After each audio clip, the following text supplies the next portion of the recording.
Сказка о рыбаке и рыбке. Жил старик со своею старухой у самого синего моря. Они жили в ветхой землянке ровно 30 лет и 3 года. Старик ловил неводом рыбу, старуха пряла свою пряжу. Раз он в море закинул невод, пришел невод с одной утиной. Он в другой раз закинул невод, пришел невод с травою морскою. В третий раз закинул он невод, пришел невод с одною рыбкой, с непростою рыбкой, золотою. Как взмолится золотая рыбка, голосом молвит человечьим: «Отпусти ты, старче, меня в море, дорогой, за себя дам откуп, откуплюсь, чем только пожелаешь». Удивился старик, испугался. Он рыбачил 30 лет и 3 года и не слыхивал, чтоб рыба говорила. Отпустил он рыбку золотую и сказал ей ласковое слово: «Бог с тобою, золотая рыбка, твоего мне откупа не надо. Ступай себе в синее море, гуляй там себе на просторе». Воротился старик ко старухе, рассказал ей великое чудо. «Я сегодня поймал было рыбку, золотую рыбку, непростую.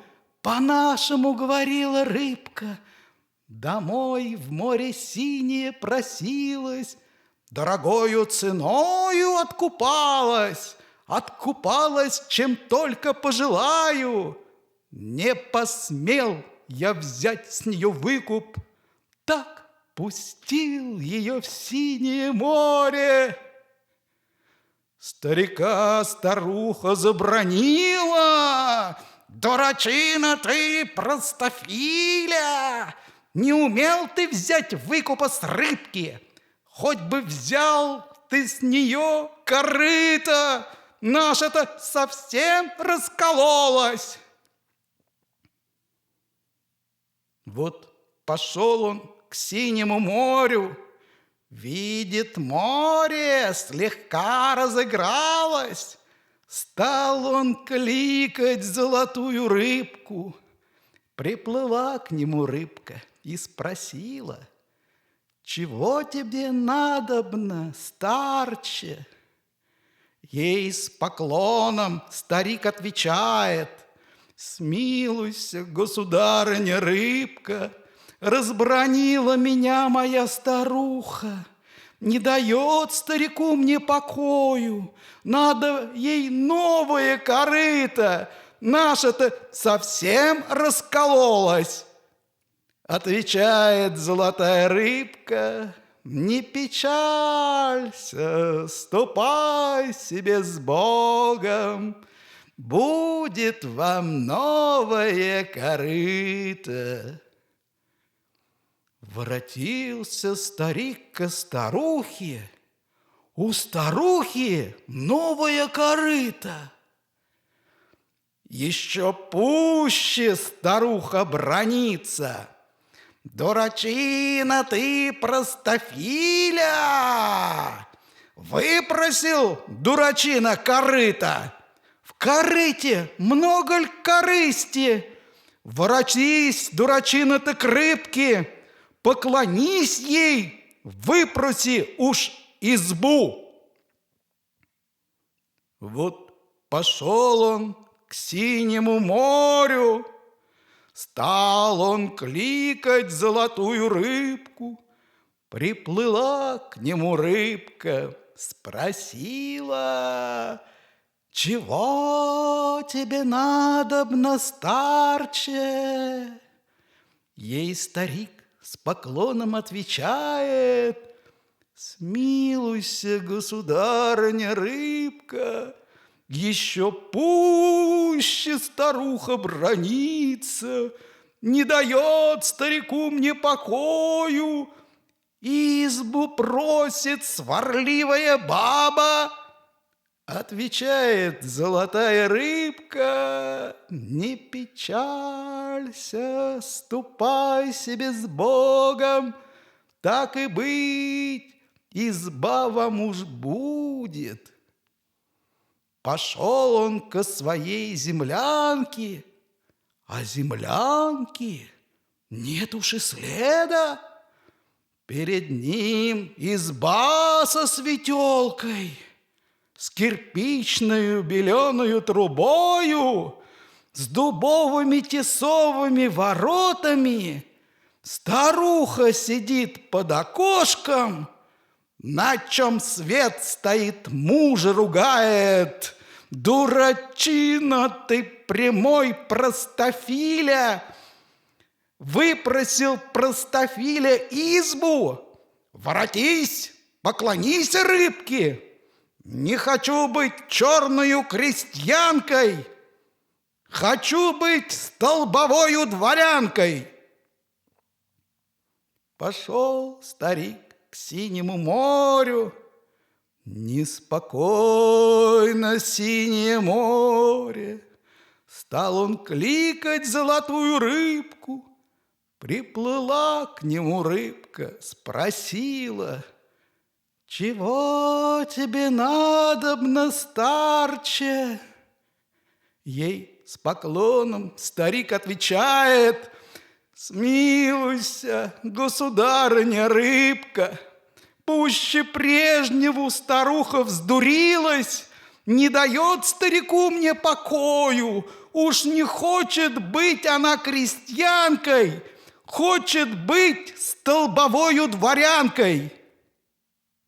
Отвечает золотая рыбка: «Не печалься, ступай себе с Богом». Воротился старик ко старухе. Что же он видит? Высокий терем. На крыльце стоит его старуха в дорогой собольей душегрейке, парчевая на макушке кичка, жемчуга отгрузили шею, на руках золотые перстни, на ногах красные сапожки. Перед нею усердные слуги, она бьет их, за чупрун таскает. Говорит старик своей старухе: «Здравствуй, барыня, сударыня, дворянка! Чай, теперь твоя душенька довольна?» На него прикрикнула старуха: «На конюшне служить его послала!» Вот неделя другая проходит, еще пуще старуха вздурилась. Опять к рыбке старика посылает: «Воротись, поклонись рыбке! Не хочу быть столбовою дворянкой, а хочу быть вольною царицей!» Испугался старик, взмолился: «Что ты, баба, белины объелась? Не ступить, не молвить не умеешь, насмешишь ты целое царство!» Осердилась пуще старуха, по щеке ударила мужа: «Как ты смеешь, мужик, спорить со мною, дворянкой столбовою? Ступай себе к морю, говорят тебе честью, не пойдешь, поведут по неволе». Старичок отправился к морю. Почернело синее море, стал он кликать золотую рыбку. Приплыла к нему рыбка, спросила: «Чего тебе надобно, старче?» Ей с поклоном старик отвечает: «Смилуйся, государыня рыбка, опять моя старуха бунтует.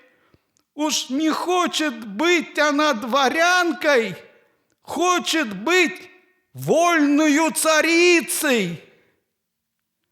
Отвечает золотая рыбка: «Не печалься, ступай себе с Богом, добра будет старуха царицей». Старичок к старухе воротился. Что ж, пред ним царские палаты. В палатах видит свою старуху. За столом сидит она царицей. Служат ей бояре да дворяне, наливают ей заморские вины. Заедает она пряником печатным. В круг ее стоит грозная стража, на плечах топорики держат. Как увидел старик, испугался, в ноги он старухе поклонился, молвил: «Здравствуй, грозная царица! Ну теперь твоя душенька довольна?» На него старуха не взглянула, лишь с очей прогнать его велела. Подбежали бояре да дворяне, старика в зашей затолкали, а в дверях-то стража подбежала, топорами чуть не изрубила, а народ над ним насмеялся. «По делам тебе, старый невежа! Впредь тебе, невежа, наука! Не садись ни в свои сани!» Вот неделя другая проходит, еще пуще старуха вздурилась. Царедворцев за мужем посылает. Отыскали старика, привели к ней. Говорит старику старуха: «Воротись, поклонись рыбке. Не хочу быть вольною царицей, хочу быть владычицей морскою, чтобы жить мне в океане море, чтоб служила мне рыбка золотая и была у меня на посылках». Старик не осмелился перечить, не дерзнул поперек слова молвить. Вот идет он к синему морю, видит на море черная буря. Так и вздулись сердитые волны, так и ходят, так воем и воют. Стал он кликать золотую рыбку. Приплыла к нему рыбка, спросила: «Чего тебе надобно, старче?» Ей старик с поклоном отвечает: «Смилуйся, государыня рыбка, что мне делать с проклятою бабой?